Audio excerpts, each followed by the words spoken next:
Are you tired of the cookie-cutter approach to education that's stuck in the last century? Are you seeking a win-win situation where your family thrives, your kid's education is revolutionary, and you still get to chase your own dreams? Welcome to Unschooled Unleashed. Unlock your child's genius. I'm your host, Matthew Jarecki, an unapologetic rebel dad and promoter of what many consider to be educational anarchy. You know the world isn't going to be won by those that just toe the line. It's the innovators, the visionaries, and the resilient spirits that are going to thrive. Our mission here is to forge those world changers within our very homes with less stress, energy, and time. Unschooled Unleashed starts now. Verily, kind sir or madam, thou hast graced the hallowed halls of Lew's Diner with thine esteemed presence. I, your humble servant, Patrick, bid thee welcome on this auspicious morn, where we stand on the cusp of a veritable banquet of muffins. Patrick, Yes, Kelly? this is a diner, not a Shakespeare play. Get on with it. I understand, Kelly. I'm just welcoming the guests. I'm sorry, everyone. Patrick just gets a wild hair every once in a while, so it's best to just let him finish. No, now it's called drama class. I don't care. Tell them the burgers are down again. We only got one thing on the menu. Oh, okay, Kelly. I'll let them know. Now, where was I? Oh, yes.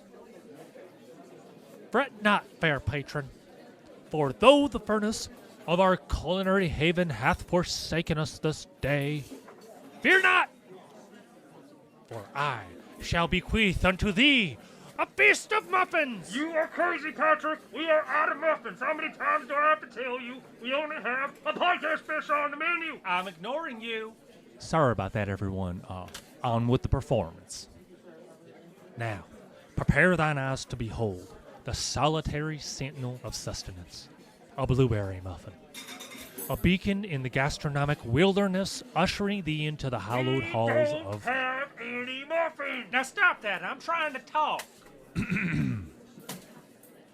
Alas, noble patron, behold our barren pantry devoid of muffins in its solemn I emptiness. can't do this anymore. I'm done with this What's shit. that? I can't And hear you you, can never Kelly. remember the I menu. can't hear I'm glad you. this is the last episode of this podcast series special, because I'm done. Fare thee well, kind patron, as thou embarketh upon the most splendid voyage of intellect and wonder. Behold the third and final episode of the revered new Unschooler survival guide, grandly titled Preparing for Unschooling, until our paths doth cross once more in the morrow's light. I don't want to be done with this right now. Get out of the middle of the Parents, are you terrified your unschooled child isn't learning enough? Or are you a homeschooling veteran eager to level up by incorporating in unschooling principles? Maybe you're newly venturing into homeschooling and already doubting your decision. Whatever the stage, overwhelm is real, but it doesn't have to be. I'm Matthew Jarecki from Unschooled Unleashed, and I've got huge news. I'm thrilled to introduce Homeschool Rescue, Unschooled Unleashed's signature coaching package. Whether you're all in on unschooling or just dipping a toe, this tailored coaching package is your roadmap to a confident and thriving education no matter how hectic life gets. Bold moves make bright futures. Join our Homeschool Rescue coaching program through the link in the description and set your child's genius free. Welcome to another episode of Unschooled Unleashed. Today we're doing the third installment of New Unschoolers Survival Guide. So this is the third episode in the installment, and today's is preparing for unschooling. This is specifically for parents new to unschooling. And if you haven't listened to the first two episodes, we cover quite a bit, including what to expect when you first start unschooling, specifically the deschooling process, or in the first two episodes. And I highly recommend you listen to those. But once you have a firm understanding of unschooling, rather deschooling, move on to this. We're preparing for unschooling. So we'll jump right in. The first thing I think people should do, and this is all from my perspective, of course, get in the mindset of unschooling. This is also important with deschooling, and deschooling, it's integral. You'll never make it through unless you have the right mindset. and the right vision in place. But with unschooling, we're in a marathon. It's not just the deschooling process that can last just months or a year. It is now a lifestyle. So we're going to move into the mindset of unschooling. And this is the transition from traditional schooling to unschooling. And it's a huge philosophical shift. The philosophy of unschooling is an educational philosophy and practice that rejects traditional structured schooling in favor of child-directed learning. If you haven't listened to the episode on what is unschooling, go back all the way to the beginning of this podcast and listen to that, because you really need a good understanding of what you're getting into. Otherwise, you're probably going to start pressuring your children and the whole thing will defeat itself and implode. Don't implode.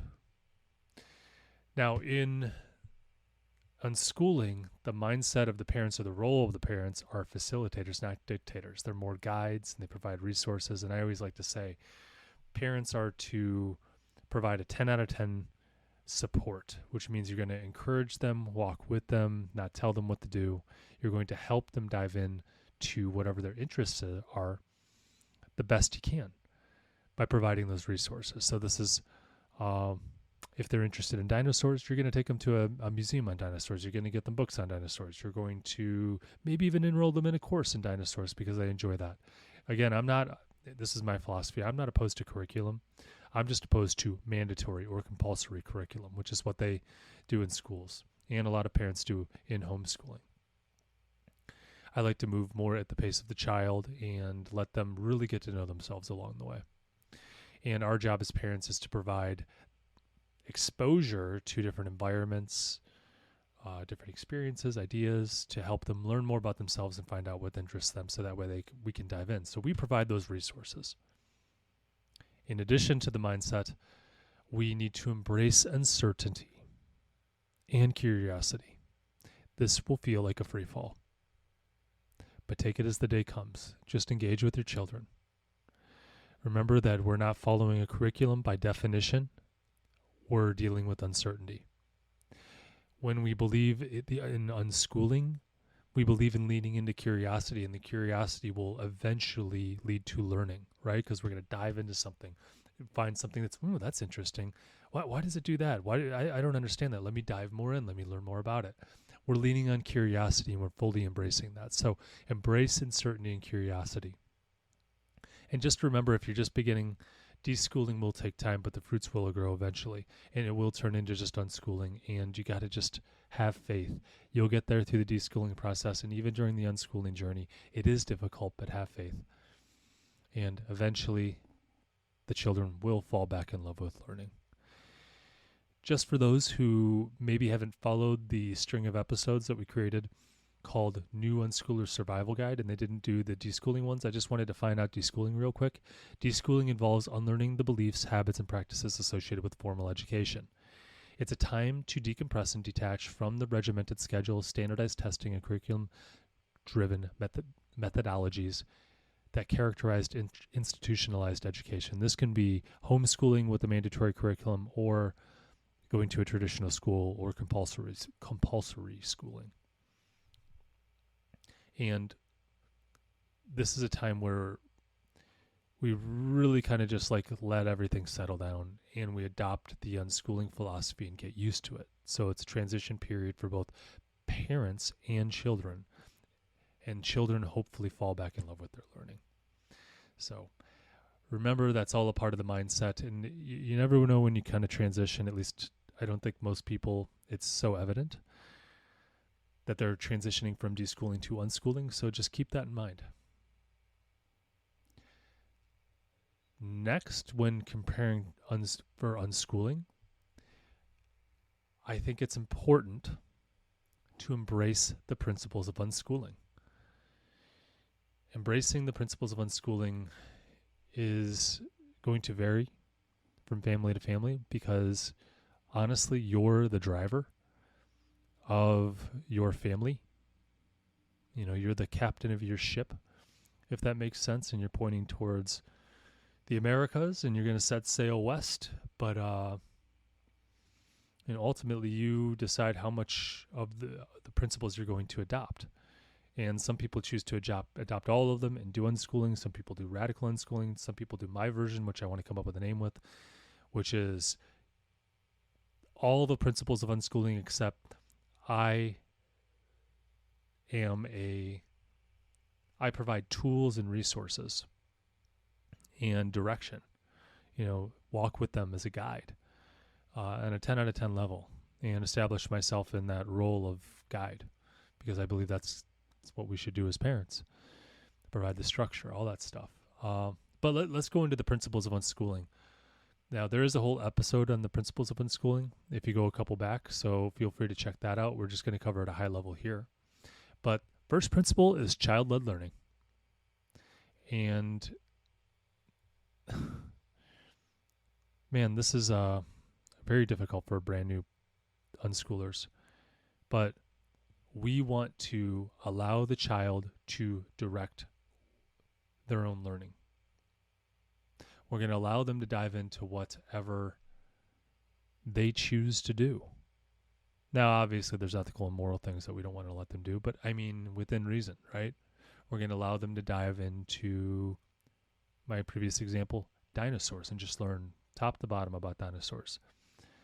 We're going to allow them to find out what they don't like. Maybe they dive into something and they spent 6 months on it, then they back off completely, and we just take that as a life lesson. Hey, I got what I needed out of that. Now moving on. I'm not interested anymore. It's not wasted time.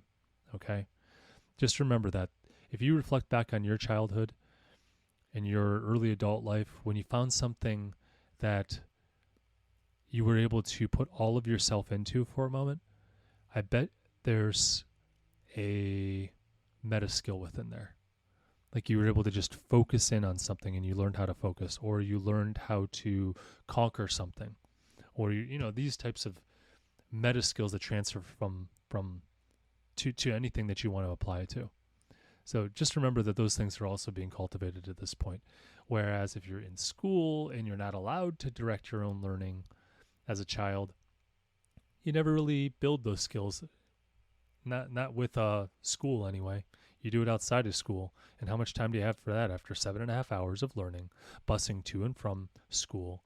In addition, we're going to give you worksheets to work on at home, and your parents have to go over and try and help you catch up with everything that you didn't understand in school because they can't do an individualized approach. I digress. Anyways, child-led learning, I just say back off parents, let them direct their learning. That's kind of the easy way to remember it. The next principle is interest-based learning, closely tied to child-led learning, but interest-based learning is really where the stress-free stuff comes from in unschooling for everyone. If someone's interested, like the child's interested, they're super into it. You don't have to force them to do it. They're interested. They're asking for it. So you can just kind of coast for a bit. Just provide them tools, resources, all that stuff, more exposure to help them really be able to learn at the rate that they were designed to learn at. If we're going off interest-based learning, if we're using that as a principle, is one of our principles to education for our children, then we are going to have to spend less energy and time on this as well. And that's where there's less stress. And this is for both the child and the parent. Interest, anything you want, you dive into it 100%. And I'm going to go over and help you be successful by providing you with the resources. This is what we do as the parents. We also provide connections to other people that might be able to help them dive in more, maybe connect them with other people who have passions, but they can just dive into it. And I think this is where the genius is truly created. Gosh, this is the exact opposite of school, and I'm not going to go there. We'll continue. Oh, let me say this. For those of you who are new to unschooling, this is where you're going to destroy some of your some of the kids' curiosity and intrinsic motivation to learn, because you're going to try and steer them into something, or not even steer them, pressure them into learning something that you think is necessary. For example, math, reading, writing, that kind of stuff. Technology is usually an easy one for kids, but if you go over and give them pressure and say, you got to learn this, you got to learn that, it's not interest-based learning. And they're not able to do any child-led learning. They're not able to pick. You might say, well, I'm going to go over and just pressure them in the areas that I want them to do. And that's fine. You can do that. You're the parent. But I believe the more we adopt the unschooling philosophy and the principles that give us the unschooling philosophy, the more successful our children are going to be at their given genius. And everyone's created unique, and we're helping them cultivate their unique genius. Interest-based learning is how that happens. Next principle in unschooling that we should embrace or choose to embrace. It's not top-down in this podcast. Top-down learning is learning through real-life experiences. I think this is the secret sauce to making it real, to really feeling a result on the other end, to create the vision of the future that compels the child to move forward. So, for example, if my child wants to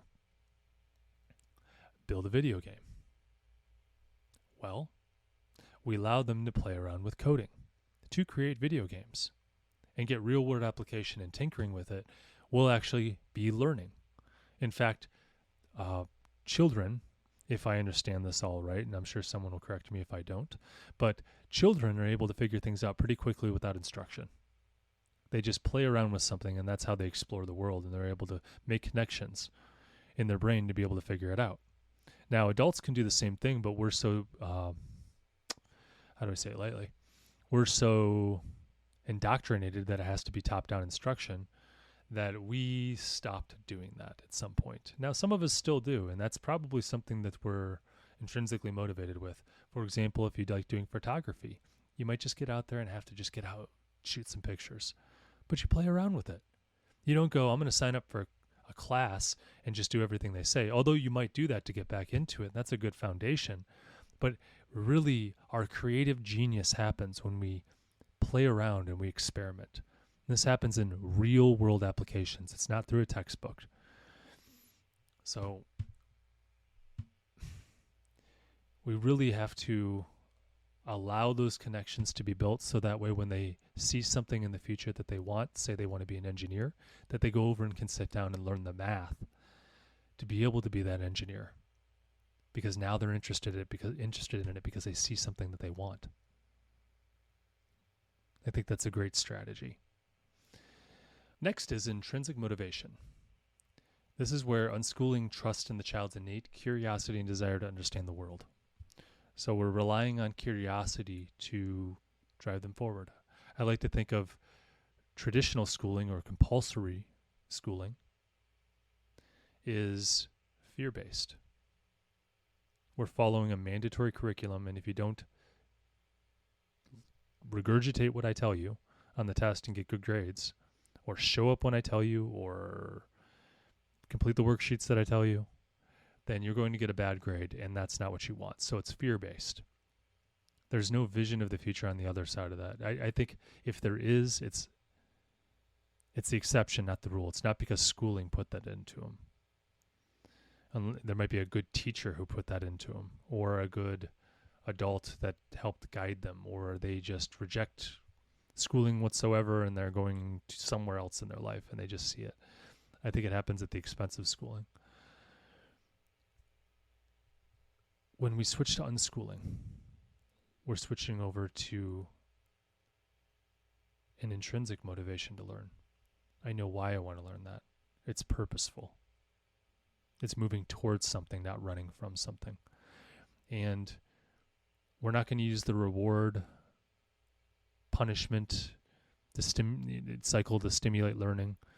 Instead, we're going to give the freedom and support to help them naturally seek knowledge. Isn't that what we do as adults?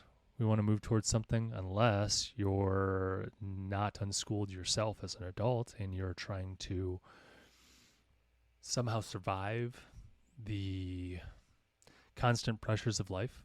You have a boss standing over you, top-down instruction, telling you what to do, and you have a hard time moving forward on your own because you don't have any intrinsic motivation. You have to have someone else pressuring you. This is where I think the coaching business is going to only accelerate, because we're only leaning into schooling even more as a society, at least in the United States, and I assume this is happening across many countries.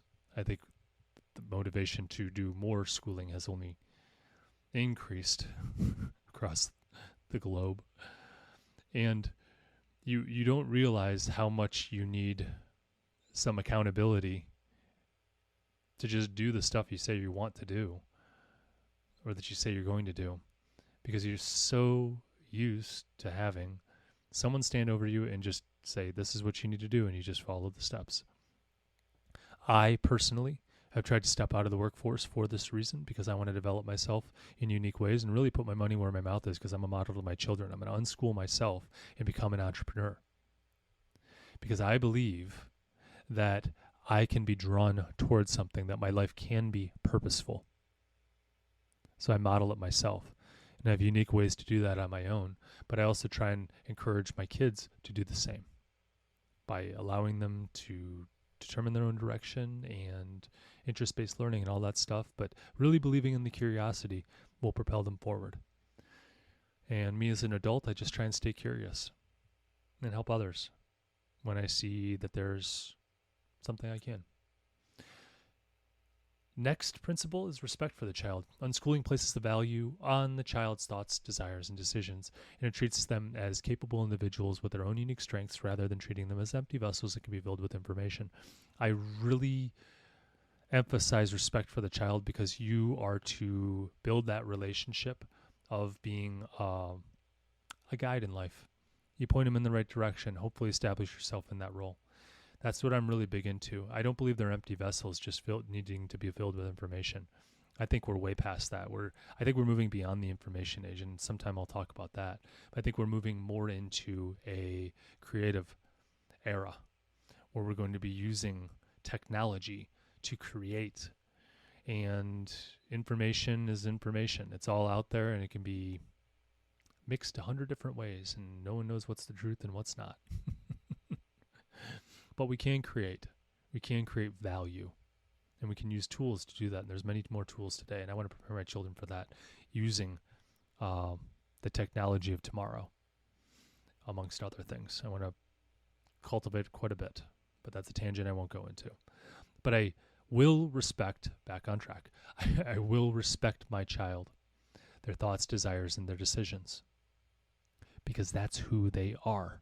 They're a person of value, and I treat them like that. And I respect their decisions, because that's what I want other people to do. And I make sure that they know that they are the author of their life, because they are. And when they get to be an adult, guess what? You got two choices. When they're an adult and I'm gone off this planet, they're going to flounder or they're going to succeed. And my goal is to allow them to make their own decisions and fail within my household, so they learn the lessons without all the downside. Of course, there still will be downside, but I want them, I hate the word safety net, but I can mitigate catastrophe and allow them to feel the consequences of their actions with the minimum amount required to learn the lesson. So they feel the consequences enough to learn from it. And this is what I call learning the hard way, because they didn't want to hear my words and take anything I said seriously, so they tried it on their own. But that's going to happen. That's what we do. We're humans, and we like to take risks, and we like to do things our own way, and that's fine. I want them to do it in my house when it doesn't financially break them, or whatever the means of destructions are. The next principle, the last principle, is flexibility. Unschooling appreciates that each child is unique and the learning is not a one-size-fits-all approach. It allows for flexibility in learning styles, pace, content, adjusting to individual needs and rhythms of the child. And we really need to embrace this principle, because when we're that dictating parent, top-down instructions, and we want goals, progress, and we don't see it happening, we start to impose our will on the child. That violates a lot of principles, including flexibility, because we need to be flexible in every way we can, because our days are going to vary. Each child's unique. We're not following a curriculum, therefore pacing is not held to whatever the curriculum says.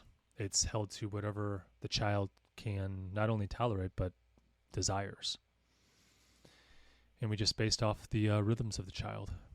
And we just provide tools, resources to allow them to do that. And I think that not only respects the child, but it allows the child-led learning, interest-based learning, and helps them build that intrinsic motivation. So those are the principles. So we need to embrace all those principles. And again, I really encourage you to go back through the episode of embracing of the unschooling principles that we cover, where we go into a little bit more detail than that. Now, what we also need to do is prepare the home environment to create a conducive learning environment. Now, this one can be tricky, but I'm going to give you some practical tips. First off, structure your day. Allow for times for learning, time for play, time to read, time for video games, time for activities, time for whatever. There's limitless possibilities. And the way I do that is when they go to bed, they can stay up as late as they want, and we give them books. And this allows them to know when they want to go to bed, how much sleep they need, what a good bedtime is, and I allow them to wake up and read the books whenever they want, which allows them to learn how much sleep they need again, and then also when they wake up best and when they function best. But in addition to that, they're going to have this focused time for reading. They really can't do much else, or they can draw, but it has to be quiet, non-interactive with other children. And that allows a really unique time for learning, right? Reading, drawing, whatever it might be. We allow creative play in the morning. We don't really allow them to do too many screens in the morning. There are some exceptions, but it's time for play, creative play. The more creative play we can get them out there doing, the more creative they will become. That's what the literature says, or at least that's what some of the theories posit. Time for video games. If you listen to this podcast, you know that I allow video game nights, and then we have one day called, we lovingly call it a freedom day, because we're giving them all the freedom to make their own choices about what they do with their time. But the whole day they can play video games or watch movies or go outside, do whatever you want. And when they know they have that video game time, which is important to my kids, they are able to let go and do other stuff, which is really cool. We also have time when they can work with us. And this provides structure for learning as well, because we can sit down and do math with them when we've shown them that there's a big need for it, and they agree and they want to know more about it, because it's going to help get them to wherever. And then they feel they're good at it because we build them up and encourage them along the way. We do have to balance structure and freedom, though, because there is a time for a lot of freedom and a time for limitations. And this is the strategy that I use in order to allow them to figure out the world, let's say. Another thing is we have to have a clean environment, and that really helps everyone. If your environment is dirty, your head's often cluttered. I should say, if your house is cluttered, your head's probably cluttered. So have a nice, clean environment for them to learn in. And then just encourage various interests: reading, arts, math, science, technology, all that stuff. And that'll help provide some structure for your kids. So next is building a support system. I believe this is going to be very important. We covered this also in the deschooling process, but you're going to need it long-term, guys. You need to connect with other unschooling families, find a mentor, find community resources, because it's a scary, scary, scary process. So don't do it alone. Don't unschool alone. We also need to set goals and expectations, in my opinion. We just can't overdo it. We need to understand what I mean by that. And I have a 2-part podcast that covers setting goals in unschooling, but we need to understand the child's interests and strengths and just pay attention. And then our goal is going to be to expose them to that and provide the tools to be able to grow in that area. One thing I do want to stay away from is we shouldn't frame it as goals to the children, because it's more about what they would like to do, and we just lean into it. And that's really what I mean. We lean in to whatever they're interested in and really just allow them to flourish. So we have to emphasize flexibility and adaptability within this. And as far as expectations are concerned, our expectations around unschooling is that we provide a structure for the kids, the expectations about what the days look like from here on out. We manage our own expectations where we're not imposing on the children, but we will allow them to dive into whatever they want, and we have that structured time in order to learn in many different ways and just really help them thrive when they're an adult, because we created these spaces where they learned how to thrive in it. You know, if you learn how to focus as a kid, really focus and dive into something, that's incredible. So lastly, I'll cover some resources to help you get started. When you're unschooling again, adhere to the principles and then lean into libraries. They offer a ton. We here in the Cleveland area have one of the best library systems in the country, in the United States. And they offer a ton. And whatever your kid might be interested in, maybe you can get them involved in that. You could do career centers. They offer a lot of classes. Schools even offer stuff, like we've gotten our kids in after-school programs. When they wanted to compete against other kids in chess, you could even do competitions for that type of thing, you know, anything that they're into. Teachers, and I don't just mean school teachers, but yeah, school teachers too, because they know a lot of the resources out there and they can point you in the right direction. But also teachers that really can direct on a topic. They can go over and explain the world the way, whatever you're trying to learn, in a way that's digestible to the child. Or they have a knowledge base that's larger than what you could provide.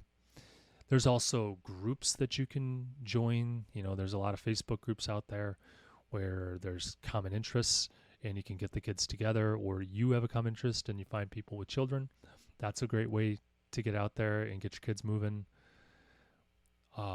There's after-school programs, summer camps.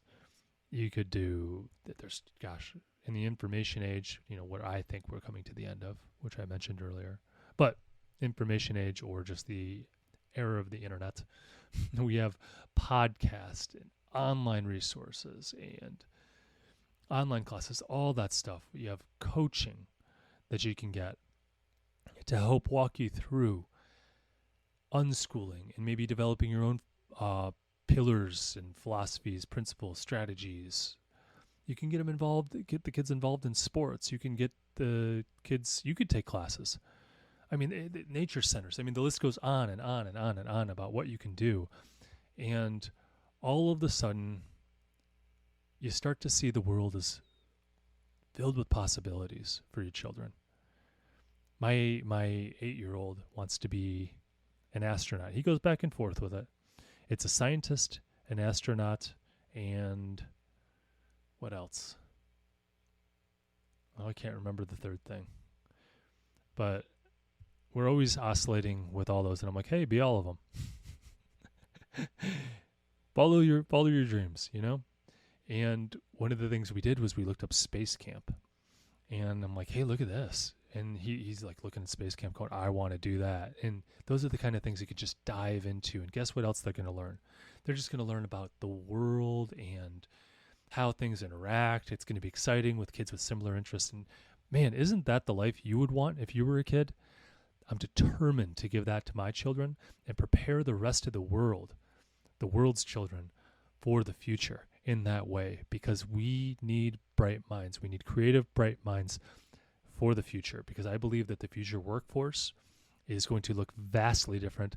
Most of the jobs that are going to be out there, we don't even have a name for yet. Most of the jobs in the future that are going to be available, like in the next 5 years, we don't even have a name for, is what they say. And they are very educated. So I always listen to what they say. I say that jokingly. But anyways, you get my point.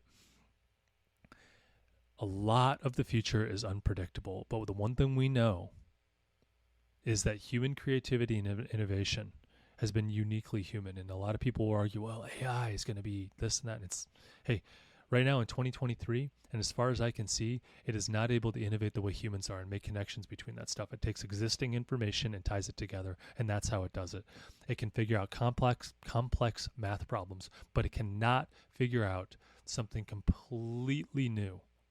Although there are emergent properties that we're now learning about, it's all about asking great questions at this point and innovating by using it as a tool to amplify humans. And I think that's really where I'm going to put my focus on for the foreseeable future. And with that, I will end this episode. So stay curious, stay unschooled, and stay away from the algebra nightmares.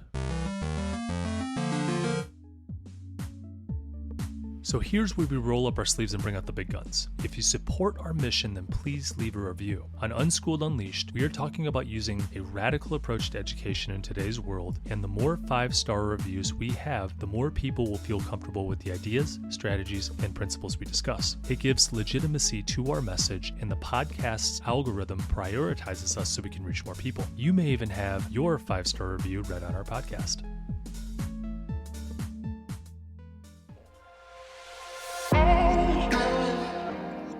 Before I let you go, I have to pause and say this from the bottom of my heart. Thank you. Your presence here is the fuel that ignites this movement. I am incredibly moved that you trust in us enough to click play. You, my friends, are the caped heroes in this story, the guardians of your family's learning journey, and a beacon of hope for your community. Be bold. Do what you think is best for you and your family. Thanks again for tuning in and taking this courageous leap outside of the box for this educational revolution. Welcome to the front line.